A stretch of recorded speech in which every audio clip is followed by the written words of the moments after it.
Hey everyone, it's Sunday Nights with Faye Seidler. It's me, Sunday Night. Faye Seidler. We're doing news! It's a tough one out there for keeping hope in the world that we live in. However, I did write an article from published in the Forum called "Hope is Never a Broken Record," and it's something that I talk about often, even in times of turmoil, stress, division, all the stuff we see today. There is hope so long as there are people who try to make this world better. And I am one of those people, but I am dwarfed by hundreds and hundreds across our state that are still doing their best every day to make the world a better place. Everyone contributing a little bit, as much as they can make radical change when we are all invested in each other in some way. So I always encourage that as a hope advocate for us to continue to keep hope, because why wouldn't you? I think the messages all doomed and give up are not helpful. I think we still have a chance to fight for places that are better and to leave a world that's better for our kids. That's my hope, at least, and I'll keep on fighting for it. It's not a broken record, though. Starting with events that are coming up, this Monday there's going to be an opportunity to talk to the Fargo City Commission, if you're a resident of Fargo, about potential budget concerns around our downtown engagement center. I don't have the full details on this, but I do really recommend following the FM Coalition to End Homelessness, because they're going to be the folks who know what's going on, know how to advocate, and to coordinate any comments people have. However, my impression is that Fargo City government has long since been eyeing removing the downtown engagement center, or at least some people around our community or within our government have really put it in their target often over the last couple of years, and maybe don't understand the value it brings to our community. If you want to advocate not just for those experiencing homelessness, but our LGBT+ community in general, you can do so September 19th at 6 p.m.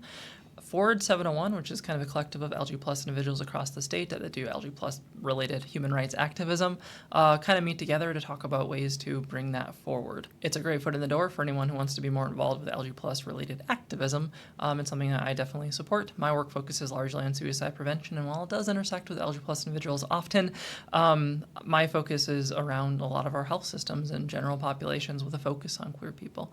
So I love that there is more work being done that I can promote and celebrate. So if you want to get involved, please join, see what they're doing. This isn't like important news, but it's my show and you're listening to me, hopefully. Esports, big in schools. Kids love esports, and I do too. I kind of wish I was born a generation later, I think, earlier. I don't know how to say that, but I love video games, and it's something that I used to survive growing up. It's how I found community growing up, and I'm glad that other kids are too. I think with all things, video gaming can have its downsides, but it does have a lot of positive virtues to it that I think a lot of people don't know about. One of my favorite events is Games Done Quick, which is a charity auction by gamers that raises usually like $3 to $4 million, even more than that, every year for charity. So I think it's cool. I like that. The stuff I grew up with is stuff kids are still growing up with. That's always fun. I always want to celebrate the work Great Plains Food Bank does, because it gives me hope and it lets me know that there are helpers doing work. So I have the posts from there. I also want to highlight that they are opening their job for executive director in the ballpark of $200,000 a year for someone to lead the vision of that organization. I hope they get the best that we have. They are one of the most essential and vital organizations within our state that is interrupting poverty and keeping people fed. Keeping people housed and fed is what we should strive for everyone in our state. It's incredibly important, and they are doing their part in that work. Do you have a child that is civically minded and you like them having money and opportunities? Because I got something for you.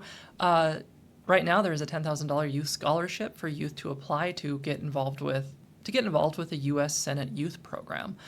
So if you have a kid that's interested in government, politics, which I don't know, are kids like into that?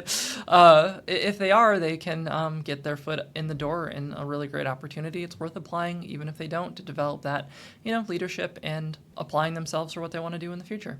I want to share a story that a lot of blue states have held on to their public health dollars because they sued the federal government after various cuts. To my understanding, these cuts were made to things that were congressionally approved, so the legality of them being able to remove that funding isn't on the table, to my understanding. So a lot of blue states have had the funding reinstated, which could be millions, billions of dollars, I don't know. But a lot of our red states did not, possibly to, support our current president. But I think it's not a partisan issue to want your state to secede, and it's really unfortunate in North Dakota that we have not challenged our federal government in a lot of different ways that have significantly hurt our state. I defend North Dakota as much as I can, and I think it's really unfortunate, regardless of who is in office, either way, national or local, party or not, that our state is continuing to be harmed right now, and our state officials are not standing up for it, to my knowledge. So I want people to be aware of that and talk to their representatives. This isn't okay. Like our state could have had millions and millions of more dollars of funding that we need for our hospitals and rural community that we don't, because our representatives have not stood up to our federal government. What is going on? We were doing good for 4 years. What changed? So I'm annoyed. I'm like really annoyed at this. Like it's partisan politics hurting our state for no reason. Soapbox over. Next topic.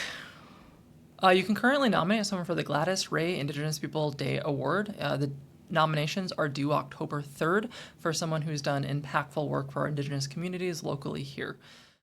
There's an article out about newspapers having bright futures in the communities if they embrace change, and a couple of ones about papers closing, a lot of things about journalism. I'm a big fan of journalism. I support journalists. Journalists are my hero.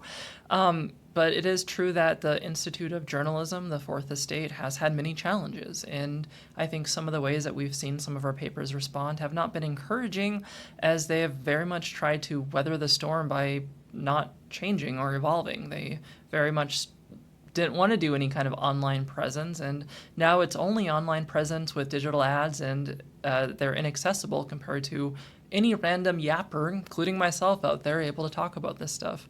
I do hope that I share links that people click on and it generates more ad revenue for the papers.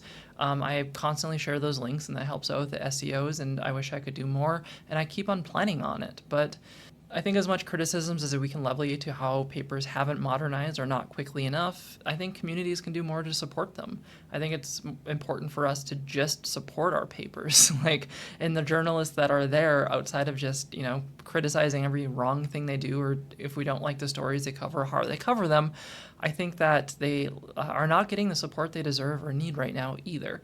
So I think it's a conversation for all of us, and I think we can all do better in that conversation, and this article is a little bit about how we can.